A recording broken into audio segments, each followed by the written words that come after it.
In the heart of Hanyang, during the Great Joseon era, one name held more power than the king's own edicts: Seol-hwa. Her scent, a mix of sandalwood and aged ink, would arrive before she did, a fragrant warning that the very air in a room was about to change. She wasn't born to a life of silk. She was the daughter of a disgraced scholar, a man who chose integrity over the court's poison and paid with his life. Spared the executioner, the young girl was sold to the Gyobang, the government school for Gisan. There, she learned a bitter lesson.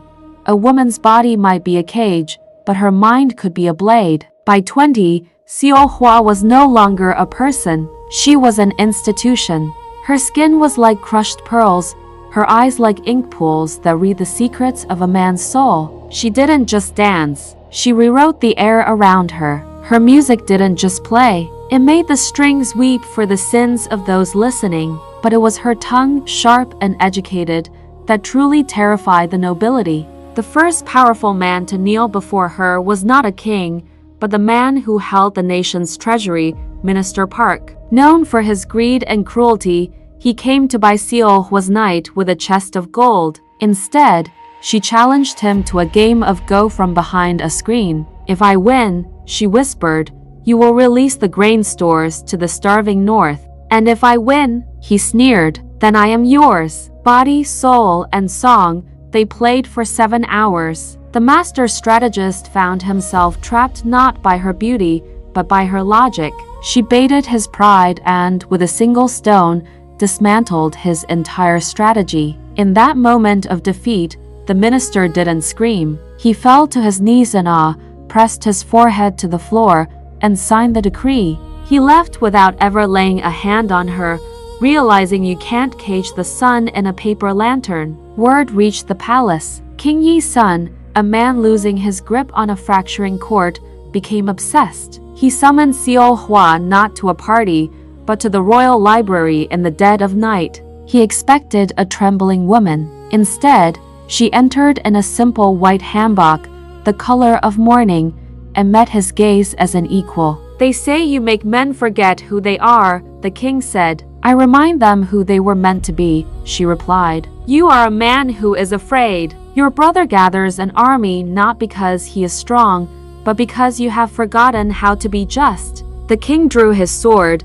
but Seol-hwa was unshaken. She unfurled a silk fan painted with a pine tree clinging to a cliff. "The pine does not scream at the wind," she said softly. "It deepens its roots. You've spent your reign pruning branches, while the soil of your people's trust has gone dry. To defeat your brother, don't kill him. Make him irrelevant." For 3 nights, they shared not a bed, but maps, histories, and the bitter tea of truth. She challenged his laws and pointed out the corruption in his court. On the 4th morning, the coup began. The king's brother, Prince Gwang, stormed the palace with his army. He expected to find a cowering king. Instead, he found his brother sitting in the courtyard, dressed as a scholar, while Seol-hwa played the gaegeum. The music was a song of such profound sadness that the soldiers slowed their advance. "Gwang," the king said calmly, "I have signed the reforms. I have abolished the taxes that funded your army. The people are cheering in the streets.